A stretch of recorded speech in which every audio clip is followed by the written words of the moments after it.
Good morning mga kaibigan. Saan man kayo naroon? Ano na naman kaya ang kakainin ngayon? Ang hirap mag-isip ng makakain. Ito, mag-isip lang ako, itlog. Dito ko na lang i-slice para para dito na sa plato. Ganyan siya. Para daw mabilis. Ayan. Ganyan.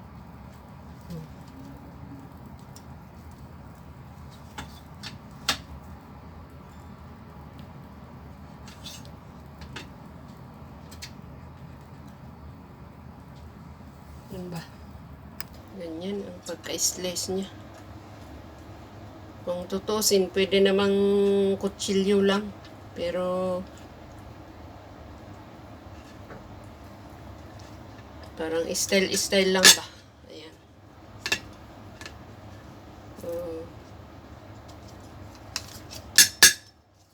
Diba na nilagay yung nito para ito na diretso sa plato. Ayan.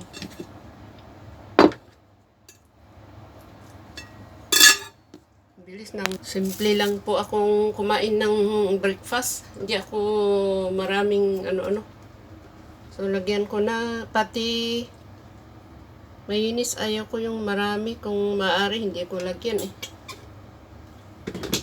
Kaya lang, hindi mo naman mapagdikit-dikit itong itlog kung hindi mo lagyan ng kunti.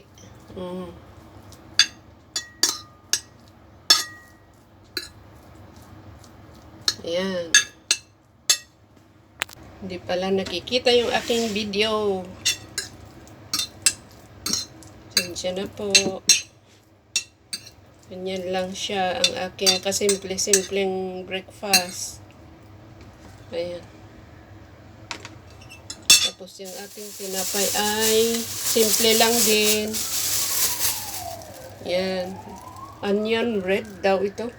Wala namang amoy onion. Siyempre, hindi natin ubusin lahat ito. Ayan.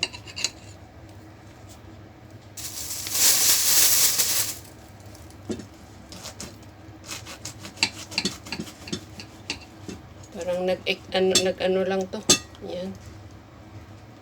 Tapos, lagay lang natin dito sa ibabaw. Wala nang komplikado. Hindi rin maganda pag masyadong daming ingredients. Okay lang kung kalahati yung itlog.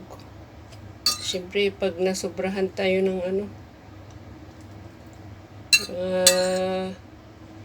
vitamina in one time, hindi rin maganda. Oo. Yan.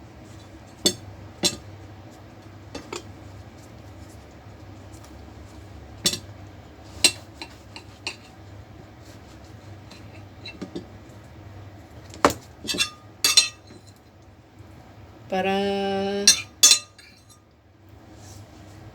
hindi ko kasi itong tinapay kung hindi ko tanggalan ng konti, hindi ko ma-flat na ayan ang ating breakfast for today. Breakfast yung ilaw against the light ba? Against the light. Ayan.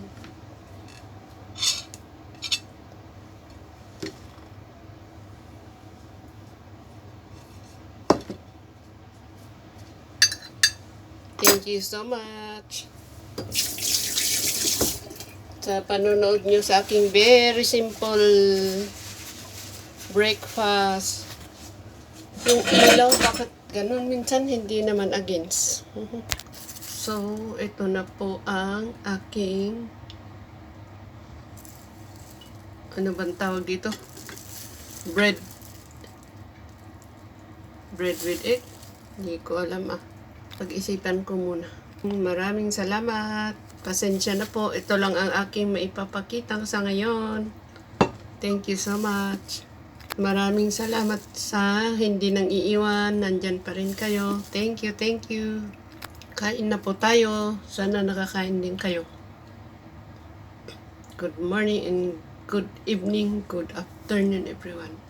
Pero dito, good morning. Kaya breakfast ko to. So, ganun lang pa. Tapos na po ako nagpasalamat. So, kain na po. Ganyan. Masarap. Bye-bye!